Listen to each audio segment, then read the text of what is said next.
हरे कृष्णा। सभी का स्वागत है। भगवत गीता का सुंदर पाठ आप श्रवण कर रहे हैं। श्री कृष्ण हमें स्वयं ये ज्ञान दे रहे हैं। अध्याय नंबर 14 चल रहा है, जिसका शीर्षक है प्रकृति के 3 गुण। तो भगवान ने हमें लास्ट एपिसोड में क्या बताया कि जो व्यक्ति सतोगुण में अपने प्राण छोड़ देता है उसे उच्चतर लोकों की प्राप्ति होती है, महर्षियों के पास उसे योनि मिलती है। तो आगे आज भगवान क्या बताएंगे हमें, हम भगवान की छोटी सी वंदना के बाद वो जानेंगे। हरे कृष्ण। ओम ज्ञानतिमिरान्धस्य ज्ञानाञ्जनशलाकया चक्षुरुन्मीलितं येन तस्मै श्री गुरुवे नमः।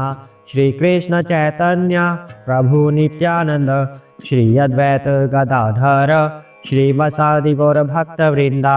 हरे कृष्णा कृष्ण कृष्ण हरे हरे, हरे राम राम राम हरे हरे। हरे कृष्णा। आइए पाठ को आगे बढ़ाते हैं। आज श्री कृष्ण हमें और क्या बताएंगे।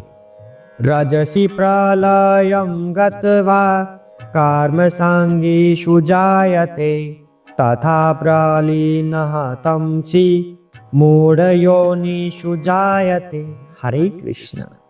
जब कोई रजोगुण में मरता है तो वह सकाम कर्मियों के बीच में जन्म ग्रहण करता है, और जब कोई तमोगुण में मरता है तो वह पशु योनि में जन्म धारण करता है। तो भगवान ने कल हमें बताया था कि जो सतोगुण में अपने प्राण छोड़ता है वह महर्षियों के उच्चतम लोकों में जन्म लेता है। आज भगवान बता रहे हैं जो रजोगुण में अपने प्राण छोड़ता है उसे क्या मिलता है, उसे सकाम कर्मियों के बीच में जन्म मिलता है जहां पे उसको दुख ही मिलते हैं, और जो तमोगुण में अपने प्राण छोड़ता है उसे पशु योनि में जन्म मिलता है। तो आगे पढ़ते हैं हम और क्या कह रहे हैं भगवान इसके बारे में। कर्मणा सुकृतस्याहु सात्विकं निर्मलं फलं रजसः तु फलं दुःखं अज्ञानं तं सह फलम्। हरे कृष्ण। पुण्य कर्म का फल शुद्ध होता है और सात्विक कहलाता है, लेकिन रजोगुण में संपन्न कर्म का फल दुख होता है, और तमोगुण में किए गए कर्म मूर्खता में प्रतिफलित होते हैं।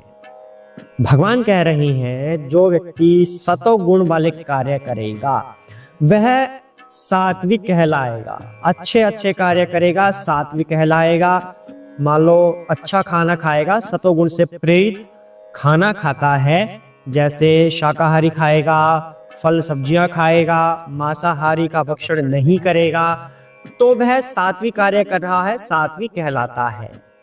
जो कार्य रजोगुण से प्रेरित होकर व्यक्ति करता है उसका फल दुखदायक ही होता है।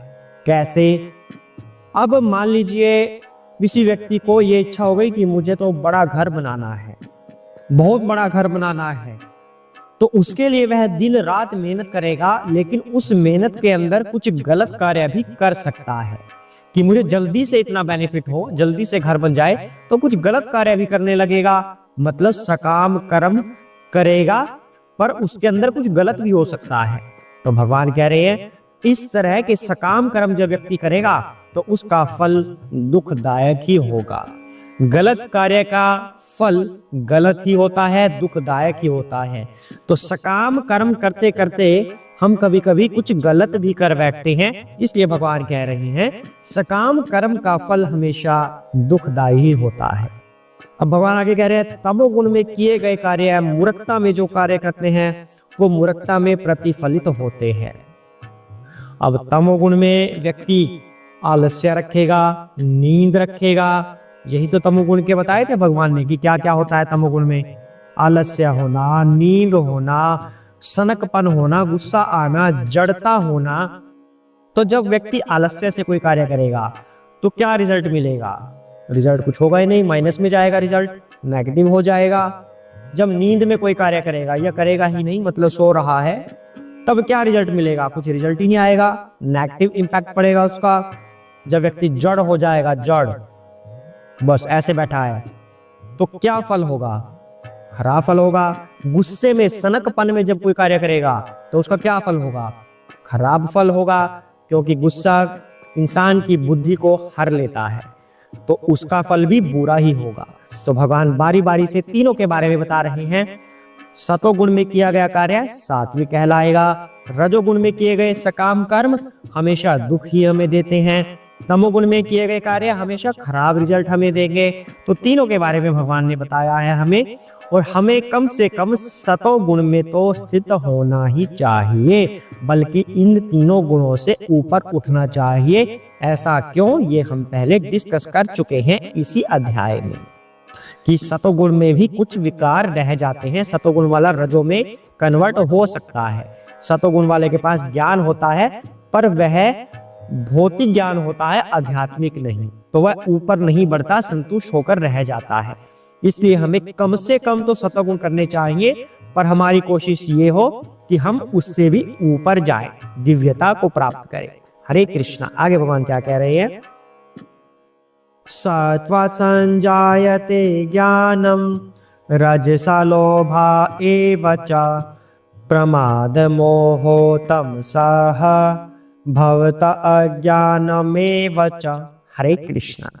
सतोगुण से वास्तविक ज्ञान उत्पन्न होता है, रजोगुण से लोभ उत्पन्न होता है, और तमोगुण से अज्ञान, प्रमाद और मोह उत्पन्न होते हैं। वही बात भगवान फिर से रिपीट कर रहे हैं कि जो सतोगुण होगा उससे ज्ञान मिलेगा, रजोगुण होगा उससे लोभ उत्पन्न होगा, मतलब उसे कुछ ना कुछ भोग करना है, तो उससे लोभ लालच उसका बढ़ जाएगा। और तमोगुण से क्या होगा? तमोगुण में तो वही आलस्य, नींद, गुस्सा आना, मोह उत्पन्न होना, और भगवान कह रहे हैं अज्ञानता आना, प्रमाद होना, ये सब तमोगुण के लक्षण हैं। ऊर्ध्वं गच्छन्ति सत्त्वसथाः मध्ये तिष्ठन्ति राजसाः जगन्यगुणवृत्तिस्थाः अधः गच्छन्ति तामसाः। हरे कृष्णा। सतोगुण व्यक्ति क्रमशः उच्च लोकों को ऊपर जाते हैं, रजोगुणी इस पृथ्वी लोक में रह जाते हैं, और जो अत्यंत गर्हित तमोगुण में स्थित हैं वे नीचे नरक लोकों को जाते हैं। ये बात हमने पिछले एपिसोड में की थी, जब पृथ्वी पर हमने बात की थी कि पृथ्वी से ऊपर के कुछ लोग स्वर्ग लोक तक भोग चलता है, तो वहां पर रजोगुणी व्यक्ति रहते हैं, उससे ऊपर सतोगुणी व्यक्ति रहते हैं, उसमें ब्रह्मलोक भी आता है। और जो पृथ्वी से नीचे वाले लोग होते हैं वहां पर तमोगुणी व्यक्ति रहते हैं, जो नरकगामी भी होते हैं। तो वही चीज भगवान यहाँ पर बता रहे हैं, सतोगुण वाले ऊपर के लोकों में, रजोगुण वाले पृथ्वी पर, और जो तमोगुण वाले होंगे वो नीचे के लोकों में वास करते हैं। आज के लिए हम इतना ही करेंगे। भगवान ने हमें काफी अच्छा समझाया है रजो सतो तमो, इसके बारे में बड़ी उधेड़ बुन चल रही है। भगवान बहुत विस्तार से बता रहे हैं, एक एक श्लोक बिल्कुल बारीकी से, सतों में क्या है, रजों में क्या है, तमों में क्या है, बहुत बारीकी से भगवान बता रहे हैं। आशा करते हैं हम इसको श्रवण करके बहुत अच्छे से समझ पाएंगे और अपने जीवन को बेहतर से बेहतर बनाते जाएंगे। जो शास्त्रों का नियम है, भगवान श्री कृष्ण ने जो कहा है, हम अपने जीवन को वैसा बना पाएंगे। ऐसा हम श्रीमद् भगवद गीता और भगवान से आशीर्वाद मांगना चाहते हैं, उनसे प्रार्थना करते हैं कि प्रभु हमें ऐसा आशीर्वाद दीजिए। हरे कृष्णा। जय श्री कृष्ण चैतन्य प्रभु नित्यानंद, श्री अद्वैत गदाधर श्री वसादि गौर भक्त वृंदा। हरे कृष्ण कृष्ण कृष्ण हरे हरे, हरे राम राम राम हरे हरे। हरे कृष्णा।